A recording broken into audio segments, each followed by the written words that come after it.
오늘 그 순간이라는 제목으로 잠깐 말씀을 나누겠는데요. 우리가 예레미야를 묵상할 때마다 잊지 말아야 되는 게 있는데, 예레미야 말씀을 보는 내내 이 본문을 율법적인 접근으로 하면 안 된다, 사랑을 통과한 접근을 해야 된다라고 늘 말씀을 드리고 있습니다. 길에 쓰레기를 버리는 아이를 두 사람이 혼내는데 하나는 지나가던 아저씨고 다른 하나는 그 아이의 엄마라면 어떻게 혼내는지가 중요한 게 이미 아닌 게 됩니다. 어떤 말을 하고 어떤 방식으로 혼내는지가 아니고, 혼내는 사람이 누구냐에 따라서 그 꾸중이라는 게 본질적으로 달라지는 겁니다. 엄마가 혼내는 건 말 그대로 엄마가 혼내는 거고요.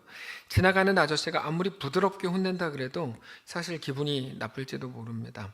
근데 엄마가 혼낼 때 더 세게 혼내도 무슨 말인지 다 알아듣기 쉽죠. 너 그런 식으로 크면 나중에 뭐가 되겠냐?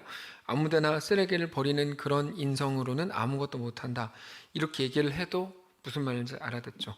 지난 본문에서 하나님께서는 유다 백성에게 무서운 말씀을 하셨습니다. 너희에게 대한 징계와 징벌을 내가 절대로 바꾸지 않을 거다. 너희를 반드시 멸망하게 할 거다. 너희는 그것 때문에 무서워서 벌벌 떨게 될 거다. 하나님께서 이렇게 강력하게 말씀하시지만 하나님 입장에서 보면 이 모든 것들이 감수하시는 거라고 말씀을 드렸습니다. 그 말씀 자체가 무서운 말씀이지만 그 말씀 자체가 결론은 아닙니다. 오늘 본문을 보면 내가 너희에게 이렇게까지 하는지, 왜 이렇게까지 하는지 생각을 좀 해봐라, 이런 말씀이 오늘 본문에 나오는 말씀입니다. 그러니까 무섭게 말한 이유는 제발 좀 돌이키라는 애원이고 호소였다는 거죠. 성도들이 예레미야를 읽기 싫어하는 이유는 그 예레미야 본문이 징계이고 심판의 메시지이기 때문이라고 말씀을 드렸는데, 그거는 예레미야를 잘못 읽었기 때문입니다. 무슨 말이냐면 예레미야가 사용하는 언어와 단어들이 매우 무서운 심판이고 징계가 맞지만 예레미야의 정신은 징계와 심판이 아니고 하나님의 애원과 호소이기 때문입니다. 그리고 그 사랑이 그 중심에 있는 눈물의 호소가 예레미야입니다. 그러니까 진짜 심판의 메시지 자체가 싫다, 예레미야는 뭐 사실 듣기도 싫다, 이렇게 생각한다면 그건 예레미야에 대한 오해 때문입니다. 오늘 본문은 물론이고 앞으로 예레미야를 대할 때 그 전제를 가지고 들어가야 됩니다. 그래서 여기 나오는 모든 용어들은 그냥 하나님이 잘못한 사람을 이렇게 벌 주시는가 보다, 그런 메시지가 아니고 눈물이 담긴 눈물의 메시지라는 거죠. 특별히 오늘 본문에 보면 하나님이 왜 유다를 징계하실 수밖에 없었는지 예레미야에게 설명을 하고 이해시키는 장면입니다. 근데 이게 재밌습니다. 하나님이 선지자와의 관계는 뭐냐면, 하나님이 말씀하시면 선지자는 전하는 입장이기 때문에 선지자를 스피커라고 말합니다. 스피커, 저게 스피커거든요. 여기서 말을 하면 저거는 확성기의 역할을 밖에 안 하는 겁니다. 선지자가 그렇습니다. 하나님이 말씀을 주시면 선지자는 그냥 크게 외치는 게 전부입니다. 굳이 하나님께서 예레미야 선지자를 불러놓고 이해시키거나 설명할 필요가 없는 겁니다. 하나님과 선지자의 관계 자체가. 근데 하나님은 그렇게 하지 않으시고 예레미야에게 설명을 하신 다음에 야, 너도 내 마음을 이해하겠냐? 이렇게 물으시는 게 오늘 본문입니다. 그러니까 예레미야가 하나님께 항변해요. 이게 예레미야의 아주 독특한 건데, 독특한 구성. 하나님은 선지자에게 설명을 하면 선지자는 하나님께 항변을 하고, 그거를 가지고 백성들에게 가서 제발 하나님의 말씀을 들으라고 울면서 얘기를 합니다. 예레미야는 조금 독특합니다. 그렇게 볼 때 예레미야가 하나님께 항변하는 내용들이 쭉 나오는데 그들을 멸망시키면 안 됩니다. 그들은 하나님의 백성 아닙니까? 그리고 그들을 멸망시키면 하나님의 이름도 땅에 떨어질 거 아닙니까? 이렇게 이제 예레미야가 하나님께 또 대드는 장면도 나와요. 그래서 오늘 본문을 보면 이렇게 시작합니다. 1절인데요. 너희는 예루살렘 거리로 빨리 다니며 그 넓은 거리에서 찾아보고 알라. 너희가 만일 정의를 행하며 진리를 구하는 자를 한 사람이라도 찾으면 내가 이 성읍을 용서하리라. 이게 니네 중에 한 명도 없기 때문에 내가 멸하리라, 이런 말이라기보다 제발 너희 안에 이런 사람이 있기를 원한다, 이런 말이죠. 하나님의 백성인, 하나님의 자녀인 너가 그렇게 죽음으로 가는 거를 어떻게 두고 보겠냐? 그럴 수 없다. 심지어 그들은 하나님의 살아계심을 두고 맹세한다, 하나님의 이름으로 맹세한다고 말하지만 그거 다 거짓말이다. 그래서 2절, 그들이 여호와께서 살아계심을 두고 맹세할지라도 실상은 거짓 맹세니라, 이렇게 말하죠. 돌이킴이 없는 말의 후회와 눈물이라고 하는 건 회개일 수 없다는 겁니다. 전에 자주 예레미야 처음에 말씀드렸죠. 회개라고 하는 건 눈물도 아니고 사실은 후회도 아니죠. 돌이킴이라고 하는 건 전혀 다른 거죠. 그게 아무리 내가 10만 원을 건다, 내 오른팔을 건다, 내 목숨을 건다라고 아무리 이야기를 하고 그거보다 더 강력하게 내가 하나님을 건다, 하나님의 살아계심을 두고 맹세한다고 수많은 사람들이 얘기했다는 겁니다. 하나님의 이름을 가지고 자기들이 맹세를 한 거야. 근데 아무리 그렇게 얘기를 해도 그 속에 진실이 담겨 있지 않더라는 거죠. 말만 있을 뿐 돌이킴이 없는 그들의 행태가 완전히 무능한 모습이더라. 아무것도 못 바꾸니까요. 바꿀 수 없는 건 무능한 거죠. 그래서 예레미야가 정말 백성들한테 가봤어요. 하나님 말씀이 진짠가? 가보니까 하나님의 말씀이 하나도 틀린 게 없더라는 거야. 백성들은 정말 하나님의 말씀처럼 그런 모습으로 살더라는 거죠. 그들이 왜 징계를 받아야 되는지, 하나님의 심판이 얼마나 정당한지 예레미야가 알게 됩니다. 그게 3절입니다. 여호와여, 주의 눈이 진리를 찾지 아니하시나이까? 주께서 그들을 치셨을지라도, 그들이 아픈 줄을 알지 못하며 그들을 멸하셨을지라도, 그들이 징계를 받지 않고 그들의 얼굴을 바위보다 굳게 하여 돌아오기를 싫어하므로. 이건 이런 말입니다. 하나님이 백성들을 치셔도 그들이 아파하지 않지 않습니까? 그들이 아픈 줄 모르며, 심지어 하나님이 그들을 멸망시키셔도 그들은 돌아오지 않을 겁니다. 이런 말이에요. 그럴 만큼 그들이 악한 사람이라는 걸 내가 이제 알겠습니다. 그래서 4절, 내가 말하기를 이 무리는 비천하고 어리석은 것뿐이라 여호와의 길 자기 하나님의 법을 알지 못하나니. 그래서 예레미야가 뭐라고 얘기하는 거냐면, 내가 이제 알겠습니다. 이 사람들은 정말 가난하고 어리석은 백성들일 뿐이구나. 여호와의 길을, 하나님의 법을, 하나님의 마음을, 하나님이 원하시는 공평이 무엇인지 모르는구나. 이걸 알게 됐습니다. 그래서 5절, 내가 지도자들에게 가서, 백성들의 지도자들에게 가서 내가 이렇게 말하겠습니다. 그들은 여호와의 길, 자기 하나님의 법을 다 안다 하였더니 그들도 일제히 멍에를 꺾고 결박을 끊은지라. 그러니까 자기가 말을 해봤다는 거예요. 그들은 지도자니까 아마도 여호와의 길과 하나님께서 바라시는 공평이 무엇인지 알고 있을 거라고 생각을 한 거죠, 예레미야가. 근데 백성들의 지도자들에게 가보니까 그들도 하나님을 배반하고 떠나기는 마찬가지더라. 여기서 배반하고 떠났다는 건 개종을 했다는 말이 아닙니다. 똑같은 기독교, 우리로 치면 기독교 교회 내에 있지만 실상은 그들이 하나님을 따르지 않는다는 거죠. 6절, 그러므로 수풀에서 나오는 사자가 그들을 죽이며 사막의 이리가 그들을 멸하며 표범이 성읍들을 엿본즉 그리로 나오는 자마다 찢기리니 이는 그들의 허물이 많고 반역이 심하니이다.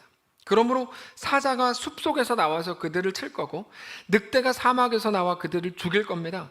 표범이 그들의 성 가까이에 숨어 기다리다가 성에서 나오는 사람은 누구든지 찢어 죽일 겁니다. 이런 일이 일어나는 건 유다 백성이 큰 죄를 지었고 여러 번 주님을 배반했기 때문입니다. 저게 이제 6절입니다. 예레미야가 처음에는 하나님이 자기를 시켜서 심판을 선포하라고 하신 하나님 말씀이 너무 마음에 안 들었습니다. 처음에 너무 마음에 안 들었어요. 그래서 하나님이 왜 그렇게 백성들을 징계할 수밖에 없었는지를 예레미야에게 쭉 설명하시죠. 7절, 내가 어찌 너를 용서하겠느냐? 너의 자녀가 나를 버리고 신이 아닌 것들로 맹세하였으며 내가 그들을 배불리 먹인즉 그들이 간음하며 창기의 집에 허다히 모이며 그들은 두루 다니는 살찐 수말같이 각기 아내의 이웃의 아내를 따르며 소리 지르는도다. 이런 말입니다. 내가 너네를 어떻게 용서하냐? 내 자녀들이 나를 버리고 떠나가서 신이 아닌 것들에게 맹세를 했다. 내가 그들에게 필요한 거 다 줬는데 그들은 나에게 부정한 아내같이 하며 창녀의 집에 드나들었던 것과 마찬가지인 것처럼 행하더라. 근데도 그들을 용서해달라고? 예레미야가 용서해달라고 그랬거든요. 그들을 용서해달라고. 야, 그게 정상적인 선지자의 기도냐? 그거는 그들을 위해 기도하는 게 아니라 내가 백성들을 정말 용서한다면 오히려 그들을 더 망치고 죽이는 것밖에 안 된다는 것을 너는 왜 모르냐? 이렇게 얘기하면서 말이 안 된다는 거죠.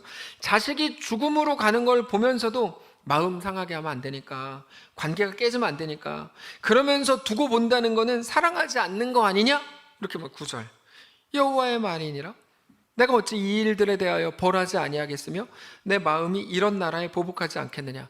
그들은 내 자녀인데. 이런 말입니다. 이제 예레미야는 하나님께 할 말이 없습니다. 하나님이 설명을 다 했거든요. 내가 징계하는 이유는 그들이 자녀이기 때문이고 내가 벌하는 이유는 그들을 돌이키게 하기 위함이다 라고 하나님이 다 얘기를 하셨거든요. 처음에는 이런저런 항변을 막 했죠. 하나님이 구원했던 하나님의 백성을 하나님이 망하게 하면 이방 사람들도 하나님을 뭐 조롱하지 않겠습니까? 뭐 그런 말 막 다 했어요. 근데 지난 본문에 통해서 말씀을 드렸던 것처럼 하나님은 이스라엘을 사랑하시기 때문에 그들을 살리기 위해서 어떤 것들이라고 해도 모든 것을 감수하실 작정이죠. 이 감수라는 게 사실 되게 무서운 말입니다. 감수가 우리가 자녀들을 사랑하고 자녀들을 정말 훌륭한 사람으로 만들기로 작정하는 순간 우리는 많은 것들을 감수하잖아요. 네, 감수하죠. 그게 하나님의 사랑이죠. 포기하지 않는 하나님 사랑. 둘째 아들입니다. 둘째 아들을 내보내주죠. 아버지는. 그게 아버지가 감수하는 거죠. 아버지는 몇 달이고 몇 년이고 밤을 지새면서 아들을 기다리기로 한 겁니다. 그게 아들을 나가도록 허락해 준 거죠. 그걸 감수하겠다는 겁니다. 그게 고린도전서 13장에서 소개하신 사랑입니다. 우리는 사랑에 대해서 많이 오해하죠. 사랑은 뭐라고 생각합니까? 그냥 용납해 주는 거다. 다. 사랑은 그냥 다 품어주는 거다. 맞죠? 근데 사실 고린도전서 13장에서 소개하시는 사랑은 오래 참고로 시작하죠. 사랑은 찾아볼까요? 사랑은 오래 참고로 시작합니다. 고린도전서 13장입니다. 신약성경 279페이지 부분에 있습니다. 앞에 고린도전서 13장 앞부분은 사랑에 대한 오해가 나오죠. 사랑이라는 것은 사람의 방언과 천사의 말인 줄 알았죠. 사랑이라는 것은 내가 너를 사랑해 라고 하는 대단한 소리인 것처럼 생각했고 엄청나게 울리는 꽹과리라고 생각했죠. 다른 어떤 것이라고 생각했지만 3절도 보시면 내가 내게 있는 모든 것으로 구제하고 또 내 몸을 불사르게 내주고 하늘의 별이라도 따다 준다고 해도 그건 사랑이 아니다라고 소개하죠. 네. 사랑은 뭡니까? 사랑은 오래 참는 거다. 오랜 견딤이죠. 아버지의 마음인 거죠. 둘째 아들을 내보내는 아버지의 마음. 사랑은 오래 참는 거죠. 사랑은 온유하고 시기하지 않고 이렇게 쭉 흘러갑니다. 사랑한다고 하면서도 그냥 죽음으로 들어가는 것을 두고 보지 않는다 이렇게 말합니다. 물론 아무리 큰 징계 속에서도 하나님은 그들에게 대한 그러므로 결론을 이미 정해놓으셨습니다. 대단한 징계인 것 같이 보이나 그 끝은 구원이고 회복이고 살림이었습니다. 그러나 구원으로 가는 그 길은 결코 가벼울 수 없고 만만치 않은 길입니다. 변하지 않을 진리입니다. 자, 정해진 건 구원인데 여기서 말하는 구원은 천국 가는 문제가 아니고 하나님의 온전한 백성이 되는 건데 정해진 건 그건 하나님의 작정이기 때문에 우리는 정해졌다고 표현하는 겁니다. 그러니까 이제 우리가 정해졌다라고 표현할 때 그 신학적으로 정해졌다, 예정됐다라고 표현할 때 우리도 모르게 자꾸 기계인 것처럼 생각하는 경향들이 좀 계세요. 이 부분이 자꾸 그래서 이제 질문이 나오는 부분이에요.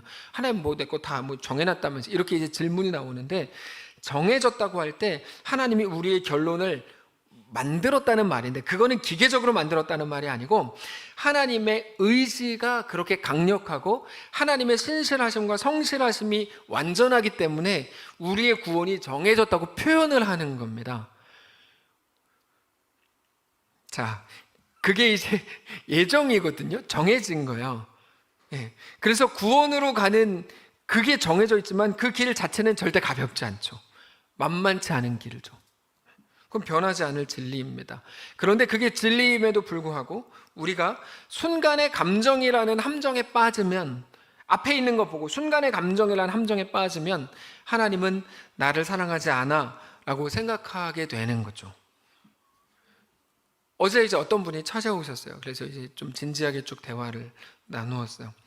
그분이 이렇게 말씀하셨어요. 제가 교회 사실 뭐 교회를 다녀본 적 없고 우리 교회 설교만 이제 쭉 듣는데 교회는 안 다니지만 우리 교회 설교는 한 번도 교회라는 곳에 등록이라는 걸 해본 적이 없어요. 근데 이제 우리 교회 설교만 쭉 있어요. 계속 듣는데 어떤 순간에는 하나님을 내가 믿는 것 같다가도 어떤 순간이 되면 내가 진짜 하나님을 믿나? 이런 생각이 든다는 거예요. 그래서 오전에 말씀드렸던 게 그겁니다. 제가 말씀드렸던 게 사람은 올라갔다 내려갔다 합니다. 당신이 볼 때 아무리 완벽해 보이는 저라고 해도 왔다 갔다 합니다. 근데 시간이 지나고 보면 우리가 처음에 여기서 왔다 갔다 했다가 나중에 여기서 왔다 갔다 하고 있는 중입니다. 이게 자라남이고 성장입니다 라고 말씀을 드렸어요. 그분이 어떤 상황이 돼서 자기에게 조금 곤란한 어떤 현실적인 어려움을 겪으면 하나님 그냥 너무 평범한 생각이 올라온다는 거죠. 하나님 전능하시다며, 근데 왜 나는 이 문제 때문에 오랫동안 고민해야 되지? 하나님은 나를 사랑한다며, 이 생각이 드는 순간 또 깊이 또 쭉 빠진다는 거죠. 우리도 자주 경험하는 거 아닙니까? 순간의 감정이라는 건 굉장히 큰 함정입니다. 하나님은 나를 사랑하시지 않아 라는 생각까지 들게 만들기 때문이죠. 근데 그렇지 않습니다. 예레미야는 사법적 선고가 아니라 사랑의 애원이고 호소라고 말씀을 드리고 있는 중인 거죠. 사랑하는 성도 여러분, 근데 우리가 매일같이 어쩌면 그 자리에 있습니다. 어떤 자리요? 고통의 자리요? 아니요. 하나님이 사랑하시는 그 자리죠. 저는 그래서 기독교인들, 우리의 신앙의 걸음이 기독교인들 너무 힘들죠, 신앙 너무 어렵죠, 이런 말 자체가 너무 싫습니다. 왜냐하면 우리가 힘겨워할 수는 있지만 힘겨워하는 그 자리조차 하나님이 사랑하시는 자리라는 것을 우리가 알아야 되기 때문입니다. 오늘 본문으로 가볼까요? 오늘 본문엔 저주밖에 안 나오는 것 같잖아요. 얘 다 죽일 거야, 저주밖에 안 나오잖아요. 이 모든 저주마저 하나님의 사랑의 선포라고 오늘 본문이 얘기하고 있는 중이라는 것을 제가 지금 말씀드리고 있는 겁니다. 이게 오늘 말씀의 결론입니다. 예레미야를 볼 때 우리는 다 저주인 것 같고, 하나님이 막 니네 다 이러므로 니네 멸망할 거야, 이러므로 내가 니네를 막 멸절시킬 거야, 이렇게 말씀하시니까 이건 진짜 고통이고 힘들고 저주고 이렇게 생각이 되지만, 그 모든 자리마저도 내가 왜 그들을 징계하는가? 사랑하기 때문이다. 내가 왜 그들을 그렇게 광야로 보내는가? 사랑하기 때문이다라고 성경이 우리에게 계속 말씀하신다는 것을 우리가 기억해야 되는 거죠. 제가 다짐했어요. 여기서 아멘 하면 자 축도하겠습니다 하려고 그랬고, 아멘 안 하면 히브리서로 가려고 그랬어요. 보세요, 히브리서. 자, 히브리서 보겠습니다. 진심이에요. 저 유태분 집사님, 유태분 권사님 믿었어요. 오늘 예배가 일찍 끝나겠거니. 근데 아니에요, 죄송합니다. 근데 어쨌든 히브리서 12장입니다. 히브리서 12장. 히브리서 12장 5절입니다. 이게 우리가 말씀을 대하고 하나님이 우리를 대하실 때마다 우리가 떠올려야 되는 말씀입니다. 히브리서 12장 5절. 또 아들들에게 권하는 것 같이 너희에게 권면하신 말씀도 잊었도다. 우리가 자꾸 잊는 거예요. 뭡니까? 내 아들아, 주의 징계하심을 경히 여기지 말고 그에게 꾸지람을 받을 때 낙심하지 말라. 어떤 게 꾸지람일까요? 우리가 생각하는 그런 것들이죠. 그때 성도 여러분, 낙심하지 마십시오. 낙심은 마음이 뚝 떨어지는 건데요, 우리에겐 뚝 떨어질 만한 조건이 하나도 없습니다. 왜냐하면 우리가 받는 징계마저도 하나님이 우리를 사랑하시는 순간이기 때문입니다. 6절. 주께서 그 사랑하시는 자를 징계하시고 그가 받아들이시는 아들마다 채찍질 하심이라. 무슨 설명이 더 필요하죠? 7절. 너희가 참음은 징계를 받기 위함이라. 하나님이 아들과 같이 너희를 대우하시나니 어찌 아버지가 징계하지 않는 아들이 있으리요. 우리가 징계를 받지 않으면 하나님이 우리를 구원하시지 않기로 작정한 것과 마찬가지인 겁니다. 그러나 우리가 징계를 받는다면 하나님이 우리를 구원하시기로 작정하셨기 때문이라고 7절이 얘기하는 겁니다. 8절. 징계는 다 받는 것이거늘 너희에게 없으면 사생자요 친아들이 아니니라. 그래서 기독교인들 중에 전 요새 그냥 너무 행복한 일밖에 없어요, 저는 최근 10년 동안 진짜 힘든 게 하나도 없었어요, 그러면 그분은 기독교인이 아닐 가능성이 상당히 높은 거야. 당신이 갈 곳은 각원사입니다, 여기는 아닌 것 같아요 라고 얘기해야 되는 거죠. 무슨 말인지 이해는 하고 들으시는 거죠. 9절. 또 우리 육신의 아버지가 우리를 징계하여도 공경하였거든 하물며 모든 영의 아버지께 더욱 복종하며 살려하지 않겠느냐. 그들은 잠시 자기의 뜻대로 우리를 징계하였거니와 육신의 아버지 오직 하나님은 우리의 유익을 위하여 그의 거룩하심에 참여하게 하시는 중이니라. 무릇 징계가 그 당시에는 즐거워 보이지 않고 슬퍼 보이나 후에 그로 말미암아 연단받은 자들은 의와 평강의 열매를 맺느니라.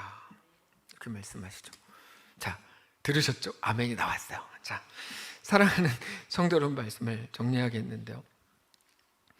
하나님의 사랑 때문에 우리는 오늘 만만치 않은 길 위에 서게 될 가능성이 높습니다. 하나님의 사랑이 없었다면 우리는 죽음의 길을 편안하게 가고 있었을 겁니다.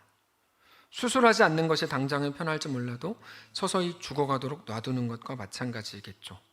그러나 하나님은 우리를 죽음에 내어주실 마음이 없습니다. 이미 아들 예수님을 우리를 위해 내어주실 때 하나님의 구원이 완성된 겁니다. 이 말이 재밌죠. 우리는 아직 죽지 않았고 부활하지도 않았습니다. 우리 삶은 현재 진행형입니다. 그런데 하나님은 우리의 구원에 대해서 성경에 기록할 때 언제나 완료형으로 쓰십니다. 그래서 우리 구원이 완성된 거라고 성경은 계속 말해요. 우리는 죽지도 않았고 부활도 아직 안 했는데, 왜 그러냐면 하나님의 의지 때문입니다. 그게 하나님의 실력이라는 겁니다.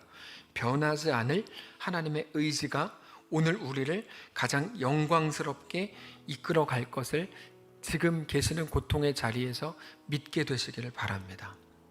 누가 고통이 없을까요? 누가 그렇게 만만한 삶을 살까요? 하이 정도는 그렇겠죠. 제가 하이를 뭐라 그러는 게 아니라 걔네 애기들 여름이 얼마나 편하겠어요. 자기가 원하는 대로 막 소리 지르고 다 해주고 막 겨울이 막 이런 애들, 종현이 막 이런 애들 얼마나 쉬워요. 근데 우리는 좀 다르죠. 하나님께서 우리를 온전히 이끄실 것을 각자 어려운 현실 속에서 반드시 믿으실 수 있기를 바랍니다. 그걸 보고 믿음이라고 부른다고 오전에 말씀드렸죠. 모든 것이 합력하여 선을 이루겠다고 선언하신 하나님의 약속을 믿고 붙드는 것이죠. 하나님의 의지가 우리를 가장 영광스럽게 이끌 것입니다. 이건요, 사실은 핸드폰에 적어 놓으셔야 돼요. 이제 빨리빨리 다 핸드폰에 적어 놓으세요. 이렇게 하나님의 의지가 오늘 나를 가장 영광스럽게 이끌 것이다. 빨리빨리 적어 놓으세요. 저를 보고 웃지 마시고 핸드폰을 꺼내서 적으시라고요. 하나님의 의지가 오늘 나를 가장 영광스럽게 이끌 것이다. 이번 주에 푸사에다가 다 바꾸세요. 카톡. 하나님의 의지가 오늘 나를 가장 영광스럽게 이끌 것이다.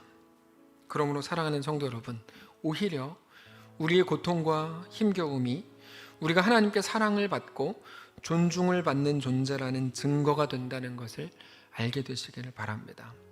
어떤 오늘의 순간에도 우리를 가장 완전하게 사랑하시는 하나님으로 인해서 안심하시기를 축복합니다. 그러나 우리의 삶을 주께로 온전히 돌이키고 나는 주님의 것입니다, 정직히 고백하는 귀한 우리의 한 주의 삶이 되시기를 주님 이름으로 축복합니다. 기도하겠습니다. 하나님, 우리는 어지럽습니다. 이게 어떻게 된 건가? 누구의 잘못 때문인 건가? 하나님은 왜 나를 돕지 않는가? 도대체 어디까지 내가 하나님을 기다리라는 말인가? 이해하지 못할 때가 너무너무 많았습니다.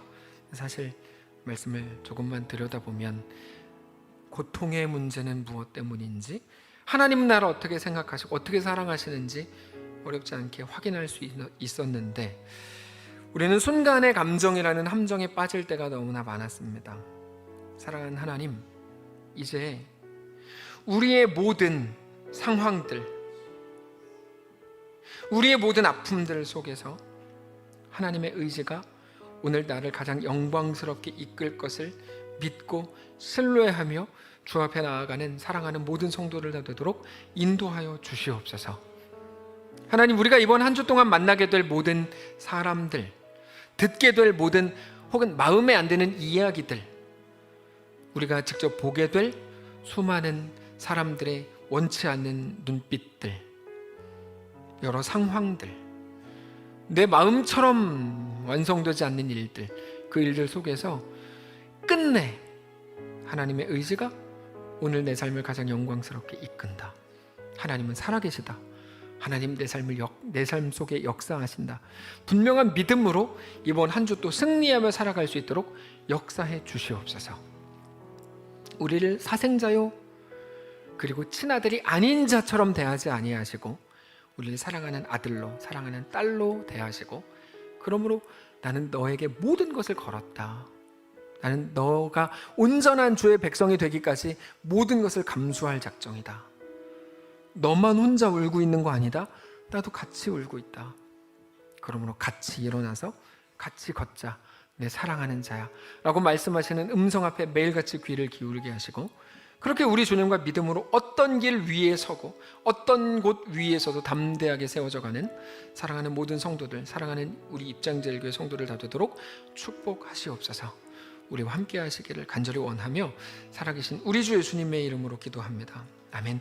이제는 우리 구주 예수 그리스도의 은혜와 하나님 아버지의 다함없는 사랑과 성령의 교통인도 역사비로 함께 하심의 은사가 이 시간 주를 바라보며 모든 우리가 당한 일들 앞에서도 완전하신 하나님을 신뢰하고 믿고 우리 믿음을 고백하기로 결정하는 사랑하는 모든 성도들 머리머리 위에 그들의 자녀들 위에 그들의 가정 위에 직장과 생업 위에 사랑하는 이 교회 위에 이제로부터 영원까지 함께 계실지어다. 아멘.